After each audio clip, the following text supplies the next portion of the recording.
Now, this is breaking news. It's coming in from the state of West Bengal. Sources have picked up that in West Bengal, the BJP is working in mission mode for the upcoming assembly elections.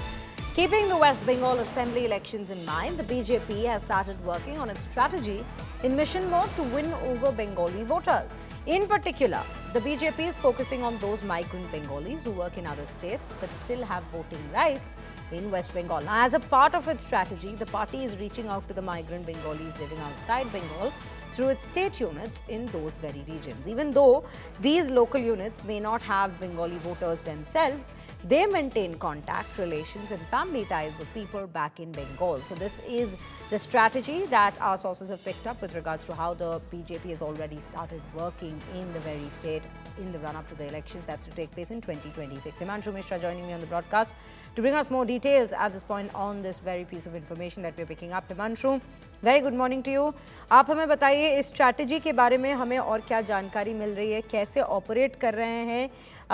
Election सामने आ रहा है अगले साल waste Bengal में, हम कैसे इस strategy को इम्प्लीमेंट किया जा रहा है स्टेट में? देखिए, बिल्कुल भारतीय जनता पार्टी ने एक आउटरीच प्रोग्राम बनाया है जिसके अंदर जो बंगाली लोग हैं जो देश के अन्य राज्यों के अंदर रहते हैं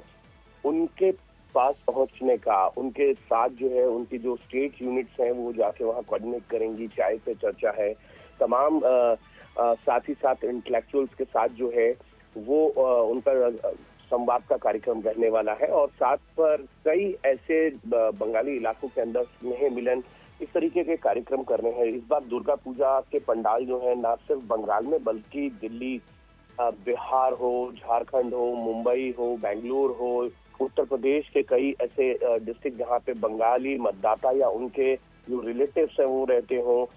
वहां जाकर ये संदेश देना कि किस तरीके से जो है भारतीय जनता पार्टी का एक विजन है बंगाल को लेकर, विकसित बंगाल को लेकर, वो बताने का कार्यक्रम जो है वो किया जाएगा। और लगभग 40,000 पंडाल जो है वो 150 डिस्ट्रिक्ट जो है देश के अलग अलग राज्यों में उनको आइडेंटिफाइड किया गया है जहां पर इस तरीके के आउटरीच कार्यक्रम जो है बीजेपी के द्वारा चलाए जाएंगे, ना सिर्फ बंगाल यूनिट के द्वारा बल्कि अन्य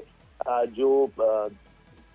स्टेट्स हैं उनकी बीजेपी यूनिट्स के द्वारा चलाए जाएंगे। और ये कार्यक्रम जो है एक भारत श्रेष्ठ भारत कार्यक्रम के तहत जो है इन राज्यों में चलाया जाएगा। भारतीय जनता पार्टी का न सिर्फ माइग्रेंट बंगाली वोटर्स के ऊपर ध्यान है बल्कि उन लोगों पर भी है जिनका बंगाल में वोट नहीं है लेकिन उनके रिलेटिव्स या उनके कुछ अन्य लोग जो उनके संपर्क के लोग हैं उन तक पहुंचकर ये बताने का है कि भारतीय जनता पार्टी जो है बंगाल को विकसित बंगाल बनाने के लिए जो काम कर रही है उसके जरिए एक मैसेज कि भारतीय जनता पार्टी को जो है नेक्स्ट ईयर जो बंगाल इलेक्शन है उसमें वोट करें और भारतीय जनता पार्टी की वहां पर जो है गवर्नमेंट फॉर्म हो। जी हिमांशु, इश्यूज को लेकर भारतीय जनता पार्टी यही स्ट्रैटेजी ये अपना रहे हैं अभी इलेक्शंस के पहले बंगाल में। So viewers, that's the detail that we are picking up at this point as Himanshu was telling us how they are going to be operating at this given point in Bengal, trying to connect with all their other units across states to in fact bring in migrant voters to vote for the 2026 elections.